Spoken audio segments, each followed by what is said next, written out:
In 2018, Lewis and Panty's paper, Filter-Based Spin Column Method for Cost-Efficient DNA or RNA Purification, was published in PLOS One, an open-access, peer-reviewed scientific journal published by the Public Library of Science.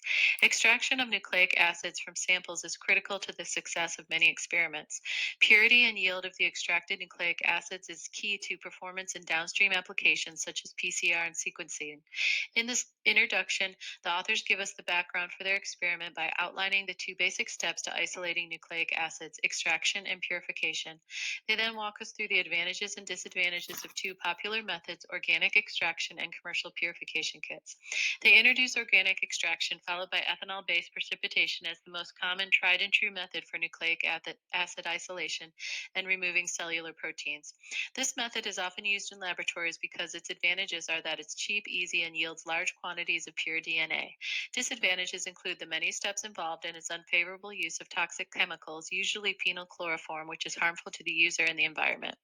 Commercial purification kits that use a solid phase approach provide fast purification of high quality nucleic acids and have been used extensively by molecular biology laboratories. On the negative side, such kits are expensive. Although silica based materials in matrix form are the widely adopted nucleic acid binding material, and guanidine based buffers are commonly adopted for providing a chaotropic condition for nucleic acid binding. Researchers have discovered that cellulose can serve as a DNA binding material in column based nucleic acid purification. Considering the success of cellulose as a binding material, the authors sought to discover if inexpensive and readily available cellulose based filter paper could be used to recharge used commercial spin columns or to create homemade spin columns for low throughput nucleic acid purification. The authors do a good job of clearly stating that their research was motivated by a need to find a cheaper, less toxic alternative to popular methods. They clearly stated why the study was undertaken, and by providing cost analysis, they show why the results are important and how the adaptation of cellulose based filter paper could have a far reaching impact on lab cost and productivity. Figure 1 shows recharging commercial spin columns and homemade spin columns using filter paper. In Figure 1A, the researchers used a commercial spin column with a flat bottom and net structure to support binding matrix. The spin columns were recharged by separating the plastic parts and treating them with 1 to 10 dilution of bleach. The filter paper was prepared using a paper punch on Whatman qualitative filter paper, then added to the column using the end of a 200 milliliter pipette tip. In Figure 1B, homemade spin columns were created based off the standard 0.5 milliliter Eppendorf tube. The tube was cut with a razor and the top of the 10 milliliter pipette tip was inserted into the tube for support. Then 1 to 2 layers of filter paper disc, prepared in the same manner as 1A, were then loaded onto the support ring. The tube was then placed into a cleaned 2 milliliter collection tube and autoclaved. Figure 2 compares the efficiency of cellulose filter paper spin columns for purification of nucleic acids to the silica glass fiber spin columns commonly used in commercial purifications. Figure 2, Panel A, shows genomic DNA of the tomato plant used in this experiment, and Panel B shows its total RNA. This article was thorough and detailed in its materials and methods section and went over how each of the types of nucleic acids would be purified. They also discussed how the nucleic acids would be quantified and visualized. Some of these details were not specified or included in the figure description, so determining the methods used to make the figures was somewhat confusing. Each panel of Figure 2 is split into 3 lanes: Q, G, and P. Q represents nucleic acids purified using the original QIAGEN spin column and the control for the experiment. G represents the reassembled QIAGEN spin column with a replacement silica glass fiber filter. And P represents the reassembled homemade spin column using cellulose filter paper. Each panel is split into 2 figures. The top shows quantitative data performed by NanoDrop 2000, which is normalized to the control, QIAGEN spin columns. The bottom shows an image of agarose gel electrophoresis. As you can see in Panel A, the cellulose filter spin column was able to purify a higher quantity of genomic DNA compared to the silica glass fiber spin columns. Panel B shows that the cellulose filter spin column was only half as effective as the silica glass fiber spin column at purifying the RNA. Based on their results from this experiment, cellulose filter paper works well in the purification of long, linear, double-stranded nucleic acids such as plant genomic DNA. These findings allowed the researchers to determine cellulose as a viable alternative for the purification of nucleic acids.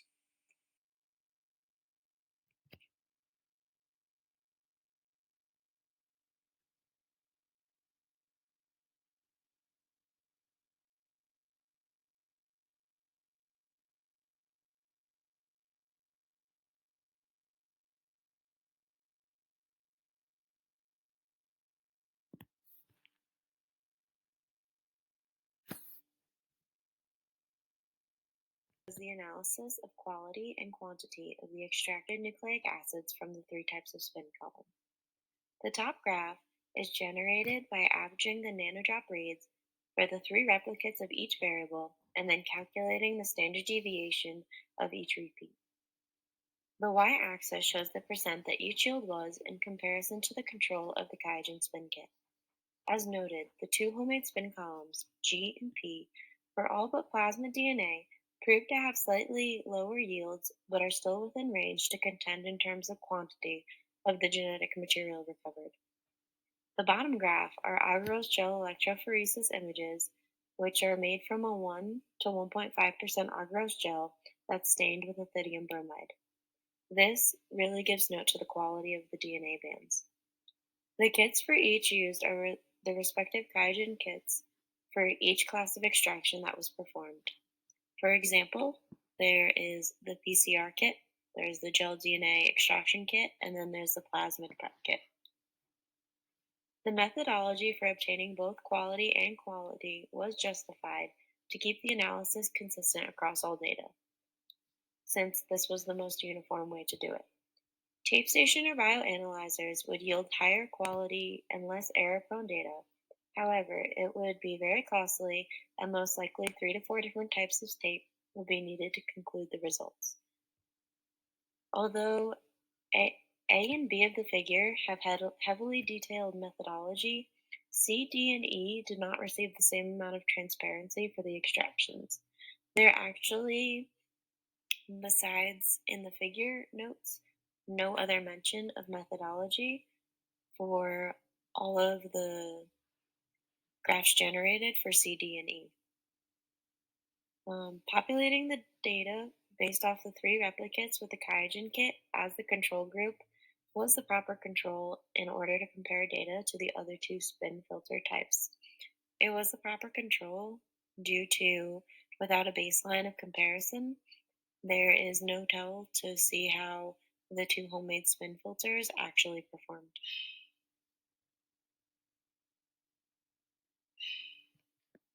Hi, my name is Andrew, and I'm here to talk to you about figures 3A, B, and C, which involve DNA which was isolated from tobacco leaves. The samples were either prepared using a QIAGEN kit buffer or a homemade buffer, and then to compare the results, they ran a gel, a UV spec, and a PCR which was monitored with cyberfluorescence.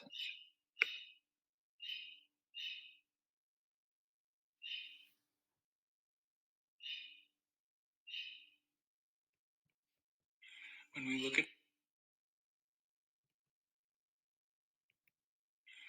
look at the gel, you can see that the QIAGEN buffer makes a big difference in the purity and quality of the DNA isolated.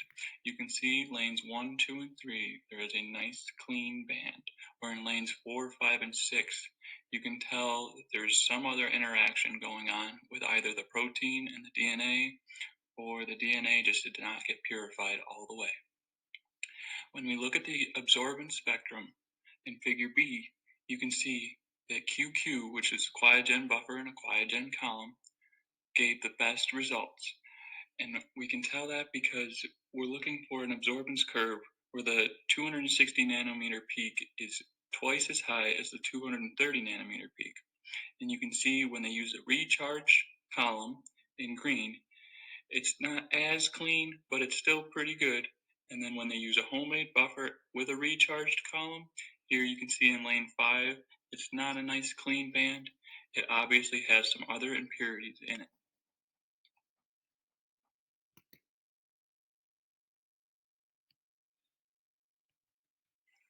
When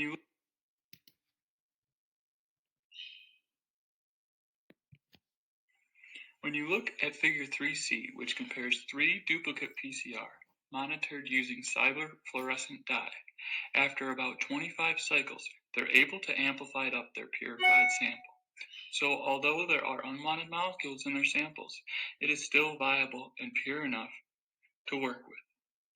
One thing they could do moving forward is to fine-tune their lysis buffer mix concentrations and their binding buffer mix concentrations, because upon looking at the results, it appears that both the recharged and the homemade columns are effective.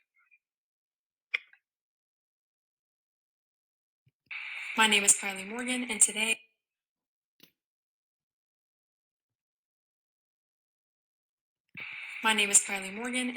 I will be explaining figure 3, D, E, and F. D, E, and F will focus on the total RNA isolated from tobacco leaves. In figure D, there is MOPS formaldehyde denaturing agarose gel electrophoresis. E is the UV spectrum of tobacco total RNA, and F is the amplification plots of 3 duplicated qRT-PCR reactions. Kits used in this section were the Quiagen RN Easy Plant Mini Buffer Kit and the Quiagen Kit. In figure D, MOPS formaldehyde denaturing agarose gel electrophoresis was used to look at RNA integrity and quality. This image shows that RNAs purified by filter paper recharged spin columns with homemade buffer exhibit the same rRNA banding patterns as that for samples purified by the Quiagen Kit, indicating similar integrity. Methods of RNA purification using filter paper-based spin columns with homemade buffers also produce slightly high final RNA yields per unit of starting sample. In figure E, RNA quality and quantity were evaluated using a NanoDrop 2000 UV spectrometer. As you can see, there's not much of a difference between the three, unlike figure B and DNA. They are all relatively close together, which shows a high quality of RNA. Figure F is the quantitative reverse transcription PCR, which was chosen to determine whether the purified RNA contained contamination which would or could interfere with the efficiency of PCR. There was no significant difference in the amplifications between RNA purified by the Quiagen Kit and RNA purified using a filter-based spin column with homemade buffers. But they did notice that there was a slight reduction at the level of 19% in the combined efficiency of reverse transcription and qPCR for RNAs purified using filter paper-based spin column with homemade buffer compared to RNAs purified using a Quiagen Kit.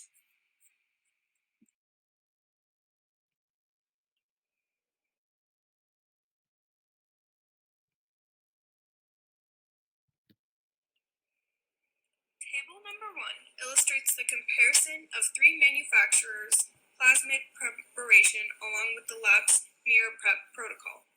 The 3 manufacturers that were used were GeneJet, Quiagen, and GenElute.